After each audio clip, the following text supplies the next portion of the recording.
जी नमस्कार। देखिए, अभी तक आपको इसके बारे में पता चल गया होगा कि ग्वालियर में जो हमारे समाज के एक व्यक्ति हैं, जिनको गोली मारकर हत्या कर दी गई है।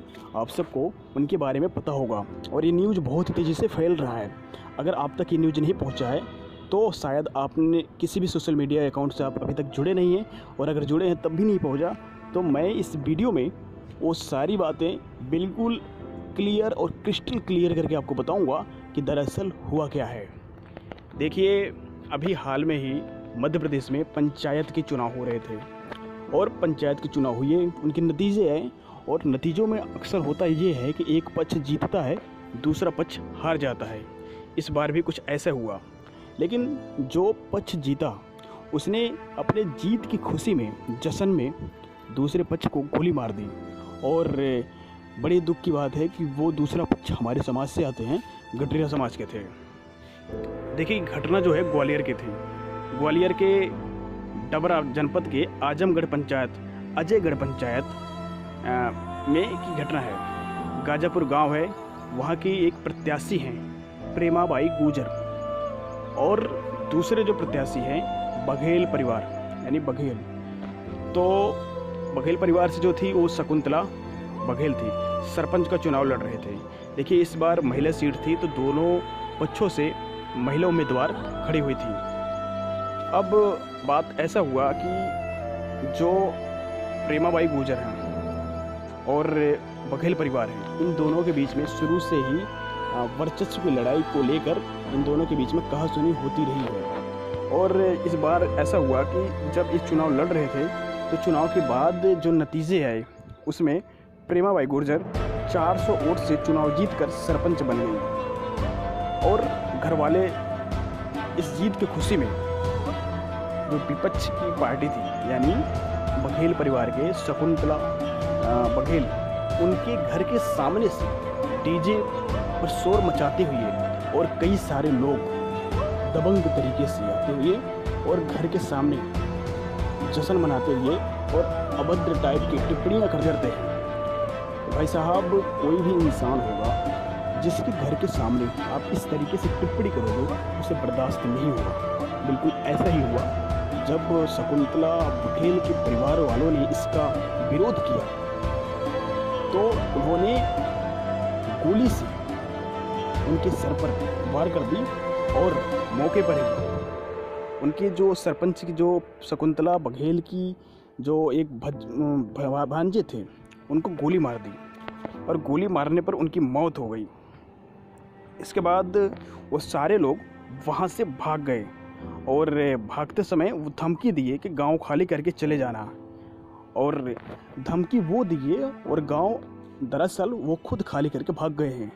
अभी वो उनकी पूरा घर जो है खाली पड़ा है, उनके घर में कोई है नहीं, ताला लगा। उनको डर है कि जो हमने गोली मारी है दूसरा पक्ष भी बिल्कुल ऐसा ही बदला लेगा और हमारे परिवार के भी एक दो सदस्य को ऐसे गोली मारकर हत्या कर देगा। तो इसका डर उन सबको है। और देखिए, जब कोई एक परिवार के किसी भी व्यक्ति के, अपने परिवार में किसी का मर्डर हो जाता, हत्या हो जाता है, तो वह परिवार किसी भी हद तक आगे जा सकता है। इसी डर से वो सारे लोग भाग गए हैं और गांव में पूरा सनसनी फैला हुआ है कि बघेल परिवार कुछ भी कर सकता है।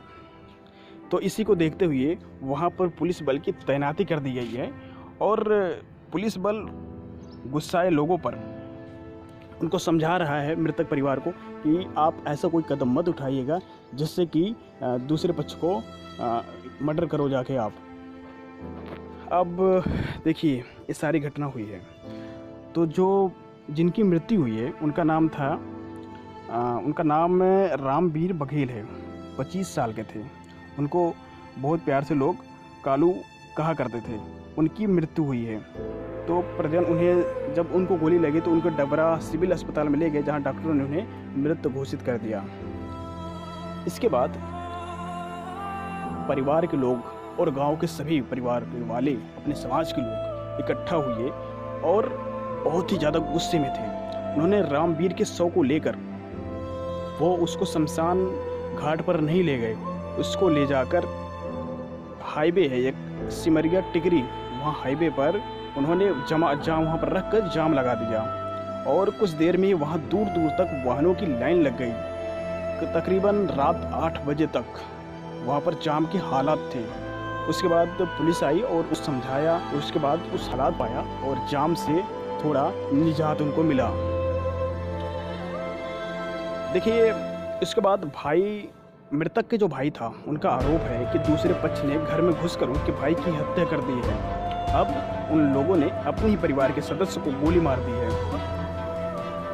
अब वह हमारे इस मामले को दबाने के लिए झूठा मामला क्रास में दर्ज कराना चाहते हैं। तो जो मृतक के भाई हैं वो ऐसा कह रहे हैं कि जो जिन्होंने गोली मारी है वो हमारे घर में आकर हमारे भाई को गोली मारी है, और इसके बाद वो ये कह रहे हैं कि ये जो गोली है वो हमने नहीं मारी है, बल्कि हमारे एक परिवार को बहुत सारी चोटें आई हैं। वो खुद इन पर आरोप लगा रहे हैं। अब गांव में तनाव है, पुलिस बल तैनात है, और राकेश बघेल जो उनके भाई हैं रामदेव बघेल के, उन्होंने बहुत सारे लोगों पर मुकदमा दर्ज किया है। राकेश बघेल का शिकायत है कि अरविंद गुर्जर, प्रेम सिंह गुर्जर, राम नरेश गुर्जर, भगवान सिंह गुर्जर, मोनू गुर्जर और 2 अन्य पर हत्या का मामला दर्ज है, और आर्म्स एक्ट के तहत अन्य धाराओं पर कई सारे मामलों में मुकदमा की गई है। अब एक बहुत बड़ा सवाल पुलिस प्रशासन के सामने खड़ा होता है, और वो सवाल ये है कि भाई साहब, जब चुनाव हो रहे थे तो आप सबको पता होगा कि चुनाव के समय जो हथियार होते हैं, बंदूक होते हैं, जितने भी लाइसेंसी बंदूक वगैरह होते हैं, सब जमा हो जाते हैं। तो जब जमा हो गए तो ये सारे हथियार आए कहाँ से? क्या पुलिस ने अपना काम अच्छे से नहीं किया, या पुलिस ऐसे लोगों को छूट देती है? क्या पुलिस गुंडों को पालती है? मृतक पक्ष का ये आरोप है कि ऐसे हथियार आए कहाँ से, और अगर ये लाइसेंसी हथियार नहीं है तो भाई साहब पुलिस इन सब पर कानूनी कार्रवाई क्यों नहीं करता, और इनको पकड़ो और कड़ी से कड़ी सज़ा दो। और जिन्होंने गोली मारी है उनको तो कड़ी से कड़ी सज़ा मिलनी चाहिए। अगर मेरा वीडियो रामवीर बघेल के भाई राजेश बघेल मेरे इस वीडियो को देख रहे हैं तो भाई मेरी आपसे एक अपील है कि आप अपना पैर पीछे मत खींचना। जहाँ भी आपका पैर डगमगाएगा ये समाज आपके साथ हमेशा खड़ा रहेगा। ये सारे लोग आपके साथ ही हैं। आप अपने आप को अकेला मत समझना, और चाहे ये लोग मेरा साथ दें या ना दें, मैं और ये चैनल आपके साथ हमेशा खड़ा रहेगा। और मैं इस वीडियो को ज़्यादा से ज़्यादा लोगों तक पहुंचाने की कोशिश करूंगा, जिससे कि ज़्यादा से ज़्यादा लोग इस बात को समझ पाएँ, क्योंकि अभी अपने समाज के बहुत सारे लोग को इस केस के बारे में पता ही नहीं है। और मुझे विश्वास है जब उनको पता चलेगा तो वो आपको सपोर्ट ज़रूर करेंगे। और देखिए, आपका एक केस जो है ना आपके पक्ष में जाएगा। आप केस अच्छे से लड़ना, आरोपी को कड़ी से कड़ी सज़ा मिलेगी। और जो आपने एक भाई अपना खोया है तो उनको भी कुछ ना कुछ तो खोना ही पड़ेगा। ईंट का जवाब पत्थर से उनको मिलेगा, क्योंकि समाज आपके साथ है। और भाइयों, आप सब इनके साथ ऐसे ही खड़े रहिए और इनका सपोर्ट करिए, और कमेंट सेक्शन में लिखकर इनको बता दीजिए कि आप इनके साथ हैं या नहीं हैं। आप इस वीडियो को लाइक करिए और कमेंट सेक्शन में लिख के बताइए कि आप इनके साथ हैं। वीडियो को शेयर करके ज़्यादा से ज़्यादा लोगों तक इस बात को फैलाइए और उनको बताइए कि आपके समाज के एक व्यक्ति को इस समाज की ज़रूरत है। जय कटरिया।